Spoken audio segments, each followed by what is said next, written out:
Yes, uyu munsi ni tariki 7 z'ukwezi kwa kane 2026. Uyu munsi ni umunsi twibuka inzirakarengane z'Abanyarwanda, Jenoside yakorewe Abatutsi mu 1994.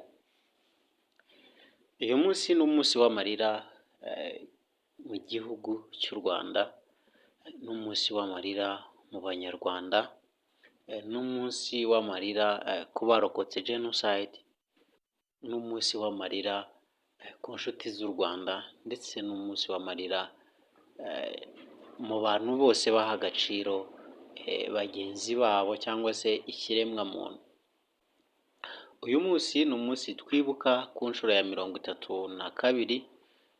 Mu by'ukuri imyaka yose yabanje hari ibyabaye bisa n'ibi, kubera ko twibuka twiyubaka. Uko umunsi ugenda ushira, uko imyaka igenda yisukiranya, niko tugenda twibuka ndetse turushaho gukomera. Tuzibuka kugeza amaka, tuzibuka kugeza igihe natwe ubwacu tutazi ngo ni ryari, ariko duharanire kwibuka twiyubaka.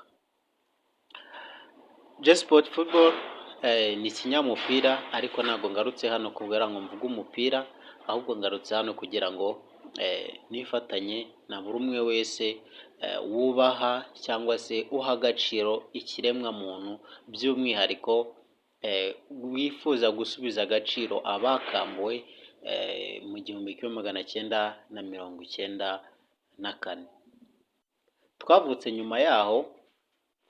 nyuma ya Jenoside, ntago twabibonye, ariko twarabyize kandi turabyemera ko ayo mateka mabi nk'ayo ngayo yaranze u Rwanda n'Abanyarwanda. Niyo mpamvu twishira kure y'abapfobya ndetse bagahakana Jenoside. Yabayeho, abasaga miliyoni barishwe, bishwe nta kintu gifatika bazira, ahubwo bazira kuba bararemwe. Mu by'ukuri nje hano kuri kamera kugira ngo wowe munyarwanda, wowe inshuti y'u Rwanda, wowe ufite aho uhuriye n'iyicwa ry'Abatutsi mu 1994, mubwire ngo ngufashe mu mugongo kandi ndi kumwe nawe, kandi n'inkotanyi zadufashije ubwo tutari twakabaho, ariko uyu munsi ntabwo nzi ngo u Rwanda ruba ruri hehe. Inkotanyi namwe mwafashe iya mbere mukaza mugahagarika igikorwa cy'ubwicanyi. Mu by'ukuri bakuriye ingofero saliyoti, muri abantu b'agaciro cyane, mu mutima utabara muzawukomeze, kuko kuva icyo gihe 1994 ntabwo muradohoka. J-Sport Football ndabashigikiye cyane, kandi turi kumwe muri uwo mujyo, turi kumwe muri urwo rugamba. Imbere ruracyahari, ntabwo rurarangira, kuko hari abagifite ingengabitekerezo ya Jenoside, hari abahakana ndetse bakanapfobya. Uyu munsi ndagira ngo mbabwire ko nubwo mubizi, ariko reka munyemerere mbibutse ko igikorwa cy'ubwicanyi mu mitwe y'abantu kiracyarimo. Kuri social media tugenda tubona abahakana ndetse bakanapfobya Jenoside. Abo ngabo rero ntabwo dukwiye kubaha umwanya, ntabwo dukwiye kubitaho, ahubwo dukwiye kubarwanya, ntabwo dukwiye kubashyigikira. Ndashimira ubuyobozi bw'igihugu cyacu bugerageza kuba bwakwigisha Abanyarwanda. Ubwo mperuka ejo, niba atari ejo bundi hashize, umuvugizi wa polisi bwana Murangira Bisieri yababwiye ko, cyangwa se yatubwiye ko no gukomantinga cyangwa se gukanda like kuri social media kuri poste y'umuntu runaka uhakana ndetse akanapfobya Jenoside nabyo bigize icyaha. Rero reka mbagira inama nanjye ntisize yuko twakwirinda icyo cyaha cyo kuba twakanda like cyangwa se twakomantinga cyangwa se twasharinga ibyo bintu byose bigize icyaha. Jenoside turayizi, yarabaye, turayemera, niyo mpamvu kuri iyi tariki kuri uyu munsi dufata iya mbere tukibuka inzirakarengane zazize genocide.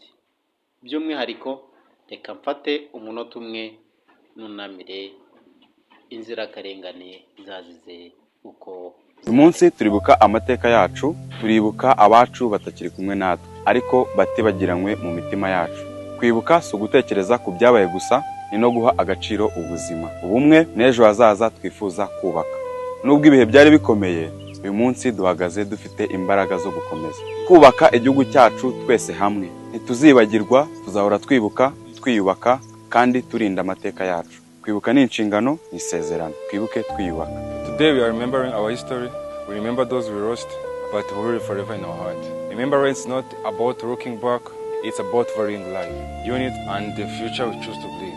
Despite the pain of the past, today we stand stronger, united, and committed to building a better nation. We will never forget, we will always remember, rebuild, and protect our history. Remembrance is a responsibility and a promise.